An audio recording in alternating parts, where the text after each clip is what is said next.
Hello, and welcome to Crossing Bridges Talk Show. I'm your host, Larry Montgomery Sr., and this is my co host, William. William, introduce yourself.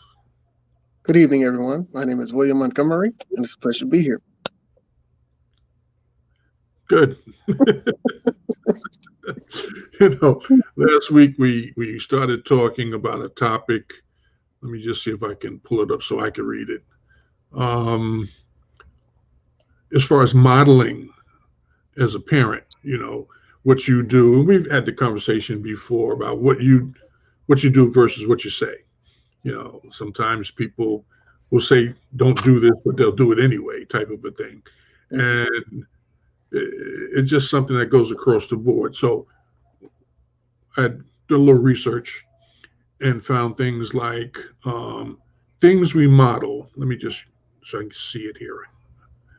Um, things we model for our kids, whether we realize it or not. Here are some examples. How we handle mistakes, and that's what we talked about last week. Um, there's a process for handling mistakes, and what we talked about, I think there were 10 or 15 different subjects. I can quickly look as I'm sitting here. um, when children make mistakes, as a parent, how do you react? You know, for example, you might criticize them, you might shout at them or whatever. You may give them a little smack or whatever. We do things that we think are going to help them correct the mistake that they made, so they don't do it again. Um, and we do that because we learn that from our parents, and that doesn't mean that it's most effective. It's the most effective way to do it. Um, Yelling at someone just because they made a mistake is not necessarily the right way to handle it. Um, you have to recognize a teachable moment, type of a thing. And people make mistakes as normal. You make mistakes, I make mistakes, or whatever. And so they may or may not be such a big deal. But if you're frustrated over something else, and then this comes up, then you may not respond appropriately. So we talked about that kind of a thing. There were looks like 15 of them. And so this week we have ways to deal with. No, that's not the one. I'm skipping that one. Let's see. I have it all lined up here. Come on. What page is that?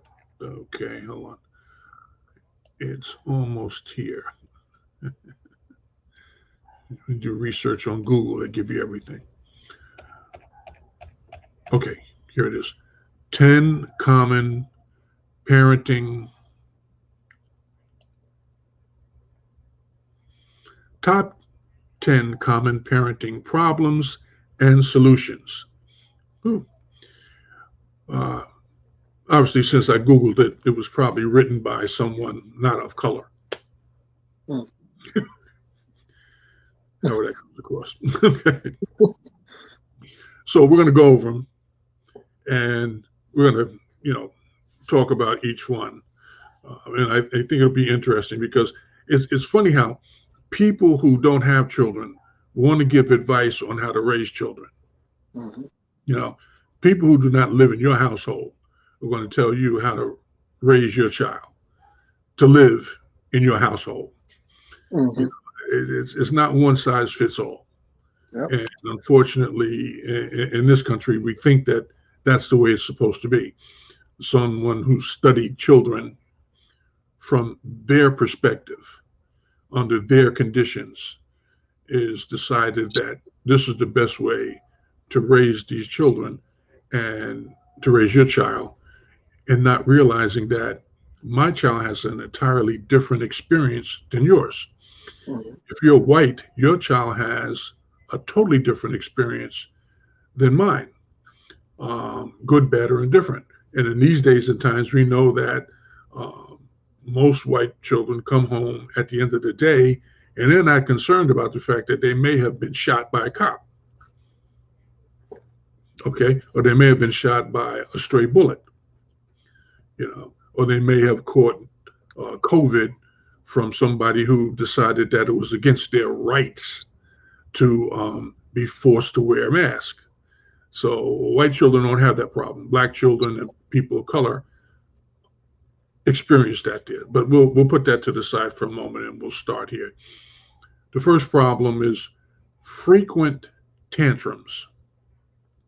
Now, first off, as a parent, a child who has a tantrum, that's a problem. Okay. For a couple of reasons, but let me give you theirs and then we'll chat about that. I'm sure you have some opinion on that. Frequent tantrums. Let's see. Hold on, let me get it in place so I can read it here. This is one of the most annoying parenting problems that can easily aggravate parents. A child who starts crying at the drop of a hat or who does not listen to reason is difficult to manage. Here's the solution. In such situations, it is important to not lose your cool. It is best not to react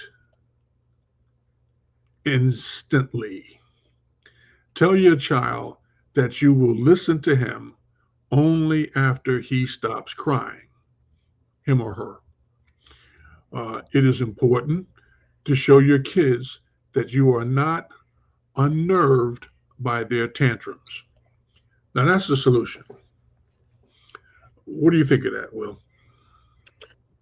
I partially agree with them. Partially, not wholeheartedly. If kid starts crying, doing whatever, I just let them cry until they cry it out. Like, it ain't gonna bother me. But when your eyes dry up, your head hurting, and all that stuff, that's punishment enough. Okay, that's one way to handle it. That's what they're talking about there. Personally, usually the effective tantrum is when you're in a place where you cannot make an attitude adjustment. Mm-hmm. So the child has selected the battleground and is usually in front of some people that you don't know while you're trying to do something that's important because you had to leave the house to go do this and you brought little Johnny with you. And so this is their opportunity to show that they can be in control of the situation. Now, on the one hand, that they may be trying to tell you something, they want your attention or whatever. But on the other hand, from my perspective, you having a tantrum is a decision that you made. And so the consequences to that would be yours. And it would be my opportunity to validate those consequences quickly and as painful as possible. So this is not appropriate action. Okay. And so the thing is, as a parent, well, I've seen this happen. I don't know about you. You may not have seen this. Is you usually grab little Johnny by his upper arm and take him to the bathroom. Now, be careful when you take him to the bathroom, because sometimes that door doesn't open as wide and quickly as you would like it to do. And normally they bump their head on the door, but that's okay because they're already crying. So nobody will know that they actually hit their head. And then you pull them in the room. You don't really slam them against the wall. You just kind of like gently, and then you say, shut up. Suddenly little Johnny is now back to normal. It's like, it's amazing. It's like, I have a revelation. I don't have to cry anymore, because right then I'm ready to give you something to actually cry for. Okay. Well, we don't do that in our household, but I've heard of that. Number two, let's see here. Hold on. Oops, it's getting away from me. Children who do not obey. That's interesting. Let me just open this a little wider so I can see it. Okay. Children often do this to show their importance, saying no to what you want them to do. And this, hold on, let me make sure I got in the window here. Hold on. Okay. Children often do this to show their importance, saying no to what you want them to do. And disobedience is taking orders. In taking orders is very common. Solution: don't try to curb your child's autonomy. At the same time, do not tolerate rude behavior. You can always respect their opinions, but teach them what is right and wrong. Your calmness and composure will definitely soothe them. Being disobedient, it's kind of like, don't put your hand on that hot stove because you'll burn it. And then they decide, let me just go on and touch that because you told me not to. And then they realize that what you told them had some real value. That's one way. But there's other times that children be disobedient. You say, come here, I need to tie your shoestring or something like that there. And they're going to stand over there and they're just like, no, I'm not going over there. No. So, okay. So now if you be calm then and don't say anything, they may continue to walk wherever they're walking, and then the shoestring gets tangled and they trip and they fall. And then what's going to happen? They're going to skin their knee and they're going to start crying and having another tantrum. So what comes to mind, what I've heard, is that when you ask them to come over to you and they don't come, you just give them a look and don't say anything. Mm-hmm. And usually in 30 seconds, they get the point, because they remember back the last time that they did that, when you asked them to come and they didn't come. And I'm respecting your autonomy, the fact that you decide you're not going to come. And I want you to realize that when you find out how this is going to work out for you, you will not ever think to do that again. Mm-hmm. Say, come. I'm not wasting your time or my time. Come. Because it's important. Yeah, okay. Now, did you have a comment you want to make with that one? I mean, it seemed like there was two things in there, because, not obeying, but there was also seemed like some defiance, because when you actually say no, that's being defiant. I mean, people, if you say, hey, go do this, and then I'm like, okay, and I just don't do it, to me, that's, not obeying, but the all out just no. That's to me, those two different things right there. That's total defiance right there. And if you tell somebody to do their homework, they're like, yeah, I did my homework, and they just never did it. That's not obeying. But we'll get to that example in a minute. But back to the defiant, which was the word you used, which is a good word, because I didn't use that word. Yeah.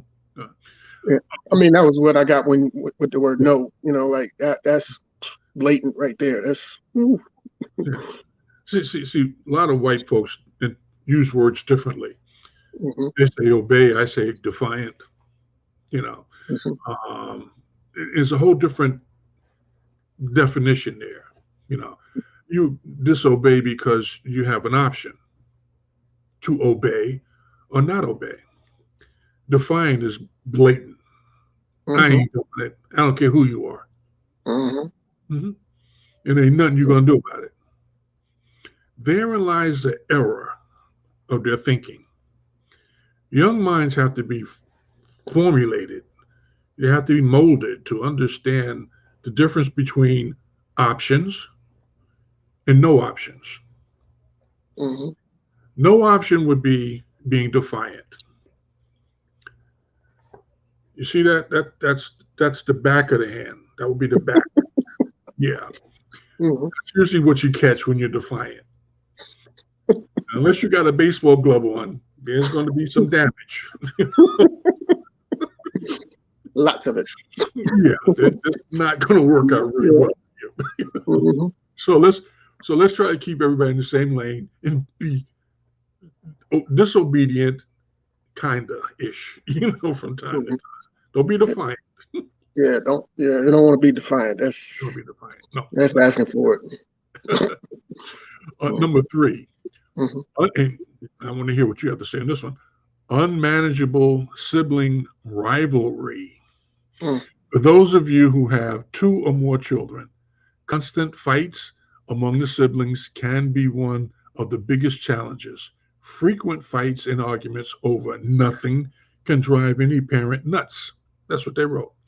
Solution: the best way to handle this is to separate siblings after a fight to make them cool down.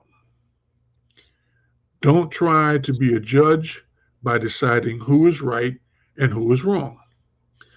Lastly, also make some rules in advance so that there are lesser issues to be dealt later on.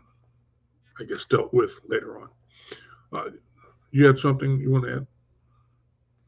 That's a load of crock. I mean, you separate. How are you going to separate people in the house? I mean, most likely if they're about the same age, they're going to either be in the same living room, use the same bathroom. I mean, you're really not going to be able to separate this. Just doesn't make sense right there. And to not be the judge of who's right and who's wrong, well, guess what? They're both wrong because they were both fighting. If you fight out there in the street, doesn't matter who threw the first punch. If somebody hits me and then I hit them back, we both go to jail, right? So, hey, you both wrong. I mean, that's how it was in our house. Y'all both out there fighting in the street. We got something for both y'all. I mean, it just makes sense. You're both wrong. Yeah. Now, if one hits the other, then that negates that whole thing right there because one hit the other one just got hit. Hey, mom, dad, my brother hit me. So obviously, the one that did the hitting is the one that's wrong. You can't punish both of them, but if they both swing, both hit each other, they're both wrong. Sorry. Yeah, well, that on the surface that works, but there's the nuances that usually make the difference, cause problems. Mm-hmm. Like one is picking on the other one, just to see if they can get a rise out of them. Mm-hmm. And then what do? They hit you in the head.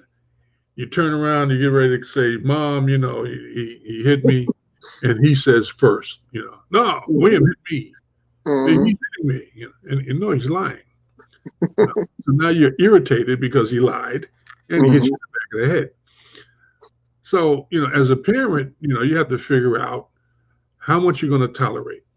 Mm-hmm. At first it may be a little cute or whatever, and then but you got to be on your P's and Q's. You got to keep an eye on them so you can see which one is actually the aggressor. Mm-hmm. And then you deal with them swiftly, so they don't think that what they're doing is going to work out well for them. Mm-hmm. And now I know you're a liar, and I know you're a picker. So let me give you yours. Right. So your brother hit you. Why did he hit you? For no reason. All right, well. Right. No. He was picking on me. He was kicking me. He was kicking the chair. He was kicking my chair. Well, maybe you should be standing up. Mm-hmm. Then you have a chair to kick. All right. Right. You're no help, Dad. True. I'm going to get involved in that. I'm not going to help you. Mm-hmm. Okay. Here we go to number 4. Children telling white lies. Is there any other color of a lie? I mean, is there like red lies, blue lies, black lies? I don't know. Anyway, what they say here. Children often resort to telling lies, not knowing that you are aware of their lying. Interesting. Solution. Never punish them or scold them for lying. That would be a mistake. But let me finish and we'll talk about it. Number two, instead of being judgmental or angry, explain that lying will not lead them anywhere. And number three, give them some time and let them learn on their own that lying is harmful. Set examples of what problems lying can lead to. Excuse me. Yeah. One thing I can't stand is a liar and a thief. I don't think we talk about thieves in here. But a liar and a thief are problems that need to be dealt with violently.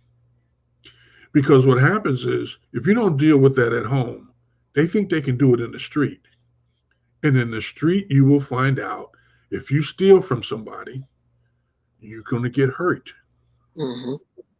And if you tell a lie to the wrong person, you're going to get hurt. Mm-hmm. Okay. You may find yourself incarcerated because you lied about something that, if you had told the truth, would not have been a problem. Mm-hmm. Or you may not want to tell on somebody. So, oh, well, he's a rat. He's always, ratting people out. Yeah, because if I don't tell it, you'll keep doing it. And eventually you'll come around and do it to me and think it's okay. So, yeah, I'm going to tell. And what you going to do? Find out you didn't want to do that in the first place. But anyway, yeah, tell me white lies. Their first example there, the first solution, never punish them or scold them for lying. Please, if your child lies to you, crack them across the mouth. As soon as you realize that they lied, let them understand right up front, lying is not going to help you. It's going to hurt you. It's going to hurt you badly. Mm-hmm. I mean, that it's more crack of crap. But it's like to do nothing. Hey, where they do that at? I mean, I would have even been on board if they would have said, make them go stand in the corner or something, a timeout or something. I mean, but to do nothing? Nothing? Really? Never punish them or scold them for lying. Instead of being judgmental or angry, explain that lying will not lead them anywhere. I think a woman wrote that who doesn't have children. Probably. Yeah. You know what? They probably were liars. They lied to her and told her this made sense. I would have preferred just to be talked to and not punished. So I'm gonna put that in my book. Okay. You let me tell a lie and get away with it. Mm-hmm. Trust me, there's another one coming. Yep. Yeah, and it won't be pretty. It gets easier and easier. Never punished them. You lost this one lost her mind. Anyway, number 5, aggressive and violent attitude. An angry child is stressful for parents. Go figure. Frustration aggravates when complaints start pouring in about your child beating others and resorting to little violence. I don't know. I didn't write this. So yeah, I know. If they had a chance to edit it. The solution, 3 of them. 1, try to find out reasons for his anger, and they keep saying his or her anger, and understand their anger. 2, most of the times your child does have valid reasons. Number 3, if there are frequent anger outbursts, talk to a therapist for anger management to rule out the serious manifestations later. This is a very smart person who wrote this. Mm-hmm. They have a big brain. Ain't nothing in it. It's just fat. There ain't no thoughts in there that make any Air. Mm-hmm. Listen, you got an aggressive child who acts violently, you got a problem. They need professional help because either you're going to crush them or somebody else is going to do it. Because you go out bullying people just because you think it's okay and it's fun, you're going to run up on the wrong one day, and it ain't going to be pretty. I mean, I've seen it was in the fourth grade at PS 44 Mm. in Rockaway, and it was Irish and Catholic, Mm. and then black folks. We were the minority then. So the Irish and the Catholics, you know, they like two gangs in the Mm. schoolyard, you know, and the whole neighborhood, Rockaway Beach, was Irish and Catholics, you know. Mm-hmm. So that I guess that'd be Protestant and Catholic as opposed to Irish and Irish. Mm. So each one had one big kid had to be like 6 feet tall in the fourth grade. I was huge. Billy. Go figure. His name was Billy. And the other guy, John, you're gonna have a fight. Oh man. Everybody in the school was out to see this fight. You're supposed to be in class. Elementary school, you're gonna go out. I'm gonna see this fight. And it's like, these two have been bullying each other back and forth and bullying all the little kids around them. Two gangs. Mm-hmm. And then they had the big fight. It was like almost David and Goliath type thing going on. But the thing is these people have problems. They have mental problems. They need help. You have to help them get professional, because you can't deal with it, because all you're going to do is get mad and hurt them, and then they'll go out and hurt somebody else because they're mad at you because they can't hurt you. Anyway, okay. Anything else you want to say on that one? Or should I go on? I was gonna say, I mean, if you got an aggressive child, I mean, yeah, it's good to find out if there's any underlying issues, but maybe they just have too much energy pent up and they need to get into some type of contact sport. Take them to learn karate or something, because they teach discipline, and moderation. They don't teach them to fight, but they teach them to, war. Themselves. That's what they say. Yeah. But and that's fine if that is the root of the aggression, that they have excess energy, a chemical imbalance. Mm-hmm. But if there's another problem there, and again, back in that day, I don't know, probably still going on here with these pedophiles out there in power positions or whatever, and the child not understanding, well, how do I deal with this, because my parents are trusting these people to do the right thing, and it ain't working out well for me. You got to find out about that quickly.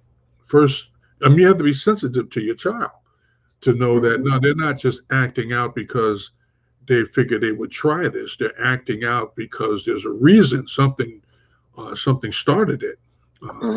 You have to get on top of that quickly. Okay, number 6, complaining and whining kids. Almost all children whine and complain. Really? But some do more of it. You may consider it as a problem and start ignoring them, and do little to understand the complaints of your little ones. Solution. Most times you may fail to understand that your children complain or whine only to seek your attention. And number 2, no matter how trivial, talking to your child often helps rather than sidelining, I guess them, they said it. Complaining and whining kids. What are they complaining about? Yeah. That'd be the first question. Mm-hmm. What's wrong? And then they're whining about it. Mm-hmm. I already asked you what's wrong. You're whining about it. Tell me what it is. Mm-hmm. I guess part of the solution is you got to try to understand what the issue is with the kid. You know, whether they're just naturally one of those kind of people who's, it's got to complain about something. That's a whole nother issue. You good? I mean, when you're whining, to me, whining is, oh, I gotta do that. You're saying something. It's just in a irritating, squeaky, screechy voice. Like, I can't understand what you're saying. You need to. What was that you just said? Okay, speak English. Okay, now I understand. Okay, now we can move on. But all that whining, I don't understand. I can't process it. Like I'm stuck on the noise. My brain shuts down. Irritating sound coming out of your mouth. Yeah. Like either be quiet, cry. Okay, go in and cry. You want to keep whining? I give you something to cry about now. Number 7. Resistance during studies. Okay, so now we're not talking about little kitties. Children hate to study, and no parent tolerates such behavior. As a parent, you may try to coerce your kid to study hard and put pressure at performing well. There must be a word missing there. Anyway, solutions. 3 of them. 1, when your child is genuinely uninterested in studies, find out what he is interested in. Really. Number 2, pressuring your child to study can never result in anything good. Really. Number 3, let your child tread this path slowly and learn from their experiences. Studying is a learned skill. Some people study one way, some people study another way. One way might be, I'm going to go over this material over and over and over again. I personally, when I'm ready to learn it, that's when I pick up the book and I read it. Then I put it down. I may not read it all. I'll put it down. I'll do something else for a moment. And I'll come back to it and finish it. Okay? That's what works for me. I remember what I read, and I'm interested now in finishing it. Make me try to sit there 2-3 hours straight going over the same thing 2 or 3 times. That's a problem. It doesn't work for me. But the fact that you have some things you have to study, that's just a word. You need to learn this to pass the test. You might call it studying. I just call it learning. Because if you don't know it when the test comes, you're going to fail. Mm-hmm. And what does that mean? You're going to have to do it all over again next year. Mm-hmm. So you only need to do that, make that mistake once to figure it out. I got to learn this. If it requires me to study it, I'm going to have to figure out how to study it. I'm not coming back here to do this again. Yeah, that's for the birds. Yeah. Wasted time because you wanted to waste your time doing it. Some things you have to discipline yourself in, and studying is a personal discipline. It may not seem like that, up front, but then think about there's a reason they created summer school. Don't study if you don't want to. Let me know how it works out for you this summer. Yeah. Number 8. Did you have anything you want to add? I mean, I don't want to just Well, run. what was the second part? It was like three suggestions they gave. Yeah. The second one was pressuring your child to study can never result in anything good. I kind of agree with that. I mean, maybe coming up with something to incentivize, because pressure, like you said, you make somebody read it over 2-3 hours, and it just doesn't really stick, or it makes them even less interested in it. But if you can find a way to make it interesting, line it up with something that they enjoy doing, that may crack the code to make them enjoy studying on their own. But I mean, people can try to force people to study. Well, I mean, if you have them, you say, look, okay, well, you don't like history, so you don't want to sit down and study your history, but you like math, so go do some math problems, and then come back and study history. Okay, I don't know anybody who likes math that much, but they might be out there. They like to ride their bike. Well, why don't you go take your history book with you when you ride your bike and study it while you're riding your bike? I can't see it. No, I'm not saying like that. Like, how some people, they make a song out of important things to remember with dates, like say history, like, they might make it into a song so it's easy for them to remember, like the ABCs, for they had the ABC song. They made a song out of it. Well, yeah. A B C D E F G, and because G. of the melody. You said E. No. Somebody need to work on the alphabet now. But no, they made a song. They put it to a melody or whatever, and it's like, it sticks better. But just different techniques. To do the same job. Not. Yeah. But I think that would help. I'm not saying it's the key, but. Well, as a parent, you got to try to figure it out. To help them to understand. I mean, yeah, I can sit here and I can explain to you why it's important. But as a 6-year-old, 8-year-old, whatever you say, Dad, then they go right back in there and you're supposed to be reading video all night.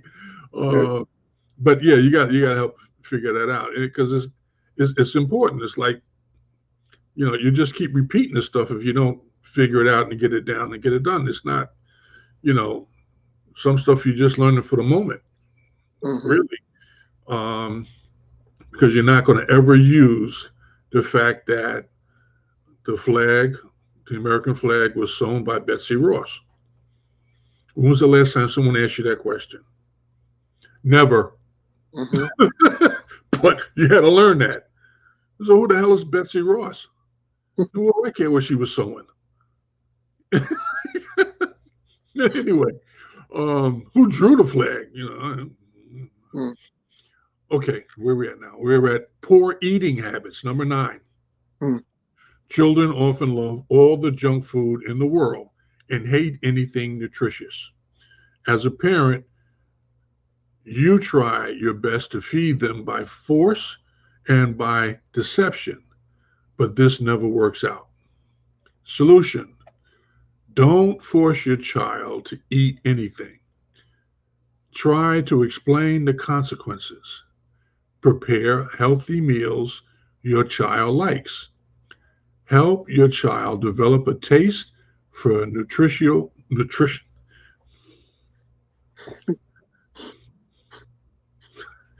It ain't coming out today. For nutritious food, okay, by getting them involved in the cooking process. The way I learned it was, there's the food on the plate. When I come back, that plate better be empty. Now, if you don't eat it, your butt going to be hungry because they ain't Mhm. sitting here to eat. Yep. That's all I was gonna say. I'm like, Oh God. you, yeah, you don't have to force them to eat. Just take all the sweet stuff out the house, leave nothing but nutrition. Them hunger pains gonna kick in. They're gonna be like, oh, my stomach hurt. I need to get what they. Oh, they got some broccoli over there. Let me get some of that broccoli. Yeah. Hey, but if you put some cheese on some broccoli, hey, you gonna have to beat me away with a stick to get me away from some broccoli with cheese. That stuff is good. Well, I'm just see, saying. that's when you work with the child to help them figure out. Well, okay, I don't like broccoli bare, but if you put some cheese on it, yeah, I can eat it. Like the commercial on TV where the guy is trying to get his daughter to eat broccoli and he's pushing the plate, whatever. And then he goes and he gets some Ore-Ida French fries. So Mm-hmm. I'll give you 3 French fries if you eat that broccoli. So she eats it. And I look at him and say, well, if I didn't like broccoli, the broccoli would be on the floor and I'd grab those French fries. Now what? They mashed up in my hand. You want them back? This is what they want. This is the thinking that you should have to get your child to eat. I mean, I'm with you. Listen, I went out and bought this food for you because I know it's the right thing for you, and I cooked it for you. Here, you don't want to eat it. It better not be here when I get back. Mm-hmm. Now, you figure it out, okay? Otherwise, you're gonna be hungry all night.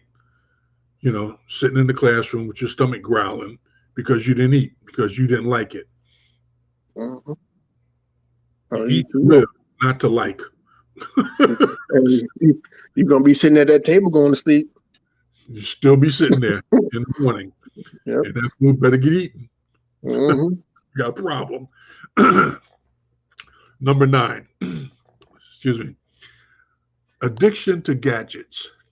Children these days are born with an affinity towards gadgets. Their addiction can bring down your patience level to deal with the same.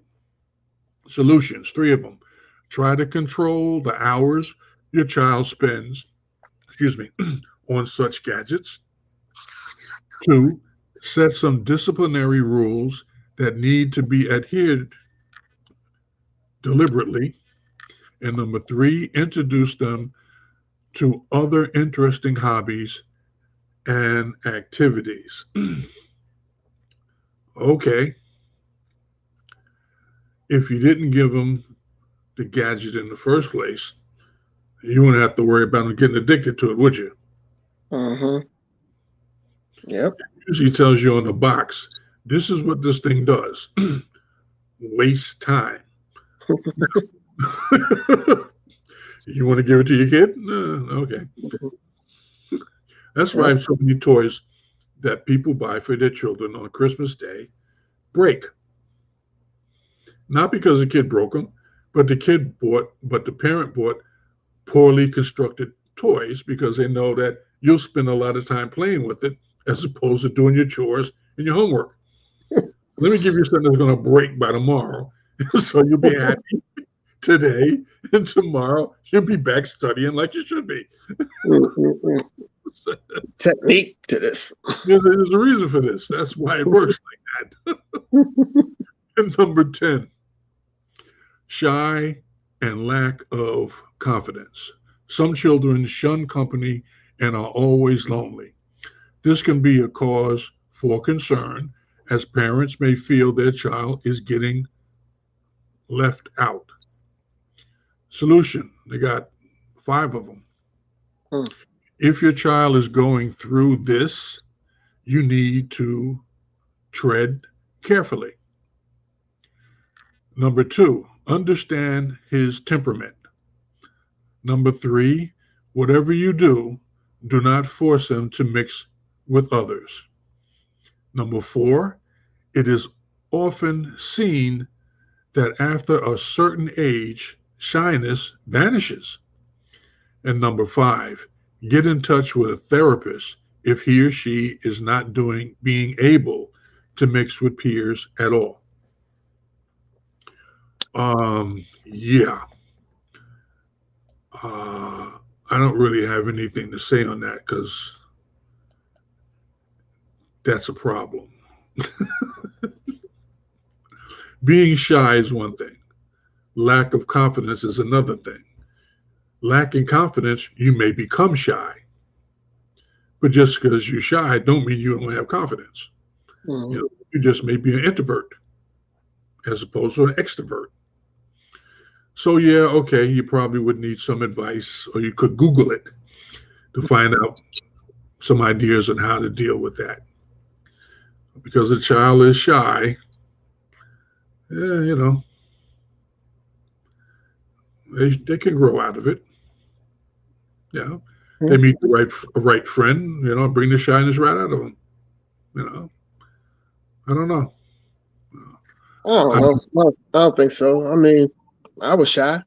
I still consider myself kind of shy. I mean, if you don't know somebody until you start talking to them and find that y'all got things in common, you're probably not going to be, everything's not going to be on Front Street. It's like, okay, well, I don't know you. Don't know if I could trust you. So, talking about, my finances or anything like that, I ain't going to do that. So, but, the more you get to know that person, the more they get to know you, the shyness will, go away. I mean, if you interested in a different person as far as being intimate with somebody, you try to approach somebody, you might be shy because it's like, well, I don't want to get rejected, but then, if you don't try, you can't succeed.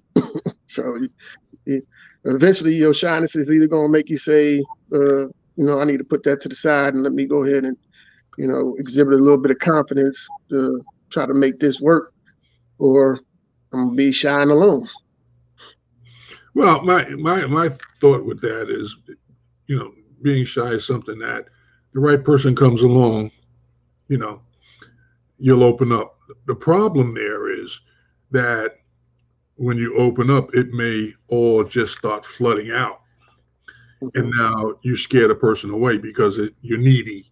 They think you Mm-hmm. need, but you're Yeah. just shoving, like that there because now you're comfortable and you want to with that person. Mm-hmm. So there's got to be a Yep. balance. Yep. And yeah, it is kind of up to the parents to try to help you overcome that. That's why we have birthday parties. Yep. Give them a chance to socialize outside. You think they should socialize when they're in school, but that's not necessarily the case because school is pretty much regimented. You're supposed to be in your seat, not over here with the click. Uh, take them to sporting opportunities where they can, participate, whatever. Play with them, take them to the beach, things like that. They get them out, you know. But if they really are still shy after that, you got to give them a little room to grow on their own, you know.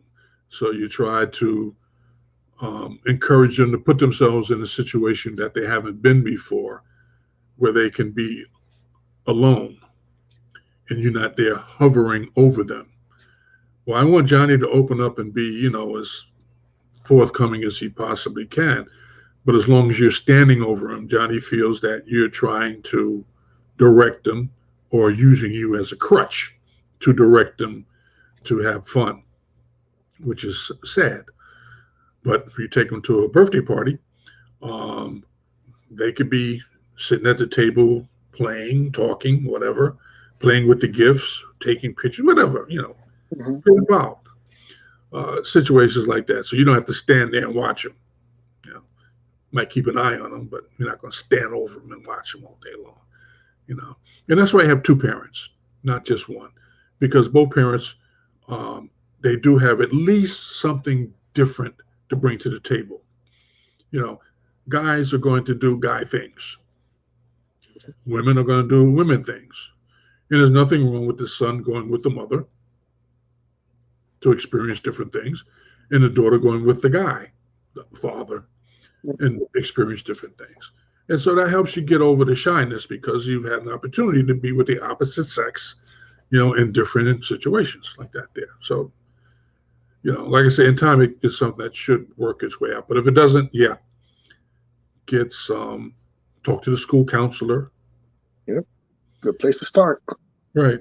And if the child is, if you're talking about a teenager, yeah, you kind of let that go a little too long. So you might want to talk, if you go to church, you might want to speak with the pastor to try to have a youth group that the child could go and participate in and do things, you know, with other children and not necessarily other adults. Okay. Yeah. So, all right, we did all 10 of them. Yep. And we spent 50 minutes doing it. We're going to do next week. We're going to try to take over the world. Pinky in the brain. Yep. One admin note. Yeah. For our viewers, we appreciate you watching us and hanging out with us on these days. If you would like to send us some recommendations for topics that you would like us to discuss, or if you would like to be a part of the show, reach out in the comments section, contact Larry Montgomery Sr., and we'll see what we can do with your comment or your topic. Right. Okay. And next week we'll be talking about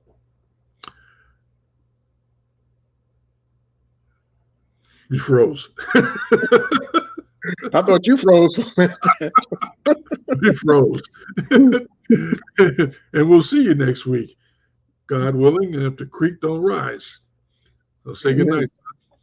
Good night, everyone. Thank you for viewing. Thank you, and God bless. God bless.